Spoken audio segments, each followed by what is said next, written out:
Hey y'all, welcome back to the cheat code. Okay, so I'm doing another update on the missing teen, Esther, the 14-year-old missing teen from Toronto.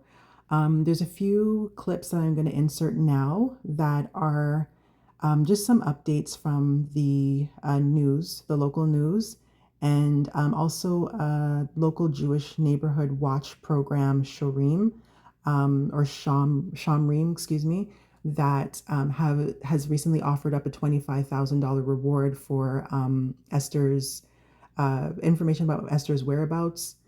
A Jewish community in Toronto is offering a $25,000 reward as the search for a missing 14-year-old girl continues. Shamrim Toronto posted a flyer to social media announcing the large reward, also saying Esther could be going by the name Esti or Sylvia. Now, a new website has been launched by Toronto Police dedicated to finding the missing teen. A dedicated phone line was also set up last week. Officials say Esther was last seen near Bathurst and Hotspur, that is just south of Wilson, a little after midnight on May 16th. Police say Esther is on the autism spectrum, and they are growing increasingly concerned for her safety and well-being. From a CWA perspective and just from the whole community, we're doing our best to get the word out to as many other communities as possible, all over Canada, all over the world, because people with large platforms obviously have a far reach. Online, you can reach a lot more people, but also in person, we've got people who are mobilizing from all the different communities, as many as possible, church groups, and people from all different backgrounds. But when we've been out every day, the direction changes. Shomrim is working in coordination with TPS. So there's been times where I've come for a shift and then I come back at the end after door knocking through all these different neighborhoods that they send us to. We drove downtown looking in bus shelters and parks. But when we come back, the direction could change. It just depends on what TPS is providing. But the people at Shomrim and all of the volunteers at the desk have been amazing. They're fielding a lot of calls. There's thousands of people in a variety of chats with Shomrim. And I think the main message to give everybody is take direction from Shomrim. Here's more from her parents. She's very, very smart. I worry that she's going to be too trusting, that somebody will have ill intentions. I don't know where she is, so it's really, really concerning. She's extremely bright. Like I said the other day, if you just had a conversation with her, you'd have no clue that she was on the spectrum. You'd think she was just a genius and very articulate. You might think she's a 25-year-old and not that she's a 14-year-old. That's really how it affects her. It just makes her smarter, and she thinks 10 steps ahead of everybody else. Police. What I've noticed is that so she's been missing now since the 15th, May 15th. Pardon me, I'm like, there's so much energy that's coursing through me right now. It's like I can't even focus. It's very, very difficult right now. She's been missing since the 15th of May. Basically the 16th, the morning of the 16th is the last that they have her on record, on any sort of video surveillance. And it's been about 10 days so far now that she's been missing. So a few things that I noticed about the videos that I posted, in particular, the one about the Jewish community group. This is not any offensive sort of thing. This is just my intuitive feelings that I was getting in watching the video. It felt cultish. I'm not sure why, but that's just the first thing that jumped out at me. It just felt very cultish. I don't know if it's just because it's a close-knit type of community, but it just felt very cultish. Also, the mother, she seems, again, just very nonchalant. Her demeanor just seems, she does not seem, and even the father at this point doesn't really seem, they don't seem frantic. They don't seem worried. If she's, I guess, run away a few times before, then I guess at this point, the reason why they maybe escalated it to requesting not requesting, but having a reward available might be that she might have returned already at this point in the past. There was a comment that the father made saying that she's always 10 steps ahead of everyone. And they had a crossing guard that was there as well during the press conference that they had a day or so ago. And I found that to be interesting. I think that was maybe done just to give credence to there, please. But one of the first things that I got, and it might have been interference. I'm just trying to go over some notes that I tried to make note of. But like I said, this energy, I don't know. It's like on 100 and I'm on 10. It's like overpowering me right now. So I can barely stand. So I feel like the mom knows something. Um, it could be interference, or it could be some sort of, maybe this my interpretation, but I was getting that the mom might be aware of or might have been involved in her unaliving, because as I mentioned, I feel at this point that she's not with us anymore. I'm hoping that I'm wrong, but that's just immediately what I got. After this energy took over, it's just overwhelming me. So I can't really ground it. I haven't been able to ground it to really get deep into my intuition and also whatever my guides want to tell me outside of pulling some cards to really be able to figure out what's going on exactly. Let me see. I went and I researched because they said something about TPS, the Jewish organization. They said something about TPS, and I didn't know what that meant. I was like, Toronto Police Services, but then I'm like, let me look it up. And when I looked up TPS, the first thing that popped up was temporary protected status, and that kind of stuck out to me. So keep that in mind.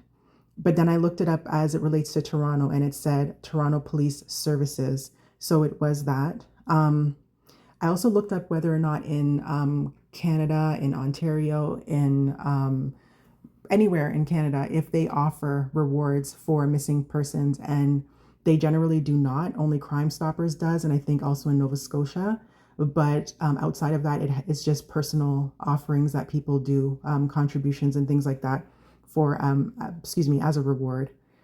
So I'm just trying to see if there's any other notes before I get into this reading, because I was guided to pull some cards.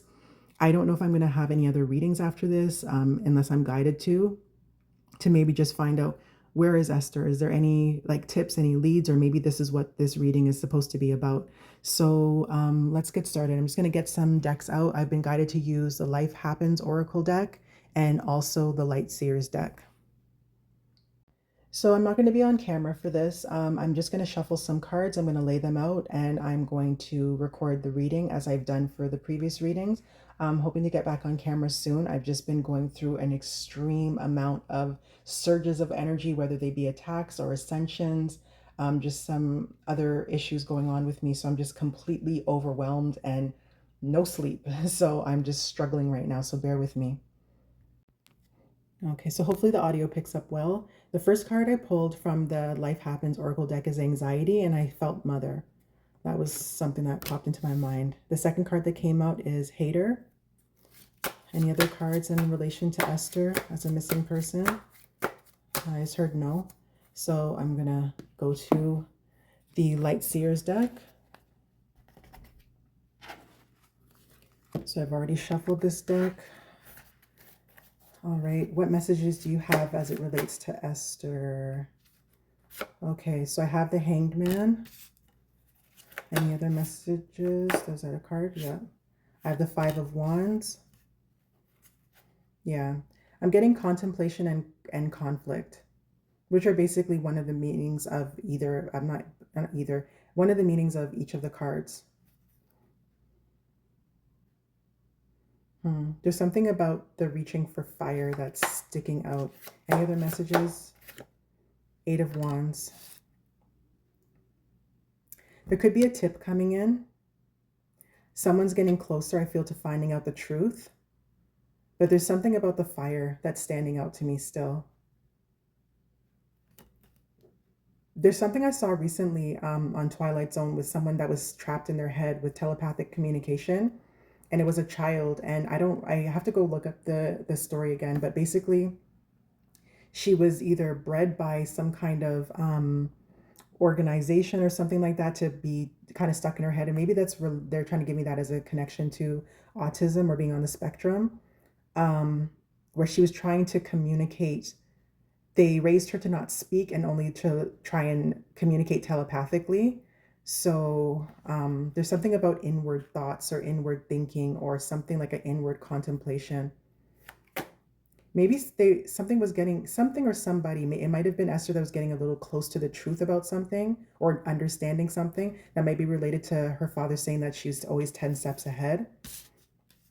There might be something going on. Oh, which one is this? Is it this? I have the King of Swords. That seems to come out in every single reading. Okay, are these... I have the Lover's card, and I have the Knight of Pentacles. Any other messages? I have the Four of Swords. All right, and I have the Ace of Wands. Yeah, I'm being guided to stop there. And bottom of the deck is Six of Swords. So there might be a calm resolution at the end, or it might be coming to a resolution soon. So let's see as I look over these cards and see what I'm getting. Okay, so I'm just going to go back over the cards that I pulled again. So I got Anxiety, I got Hater, I got Hanged Man, Five of Wands, Eight of Wands, King of Swords, Lovers, Knight of Pentacles, Four of Swords, and the Ace of Wands. So let's see what I'm getting here. So with the Anxiety, I said at first I pulled, I just felt Mother, and then I felt something else, that it could be a little bit of Esther's energy. Hater. There's been a theme that's kind of been running around me lately, or that has been brought to my attention by my guides, about relationships between mothers and their daughters. And even there's a psychological perspective to it that mothers can be jealous of their daughters. I don't know if that's relative here, but I'm kind of getting a little bit of that. I'm also getting a bit of something in regards to intelligence with the book. It's like there's the hater that's holding the book, and then there's the person that's just being studious and minding their business. Almost like someone has, yeah, jealousy or some kind of ill intentions. Yeah, it seems like someone didn't want somebody to go far. There could be some tips coming in. I don't know if it's due to the reward, or someone, I'm getting like something hitting the bullseye on something.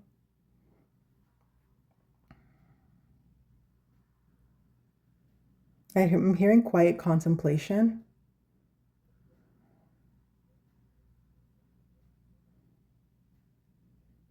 Something or someone was watching over Esther in this.